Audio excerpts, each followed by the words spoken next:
Welcome. In this video I will show you how to check your MacBook Air M4's battery health.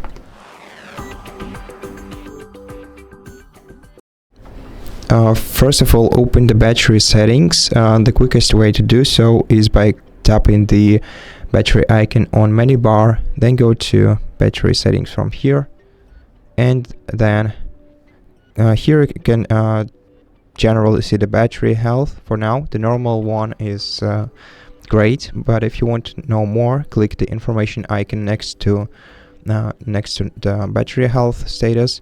Here you can also see the condition and the maximum capacity of your battery.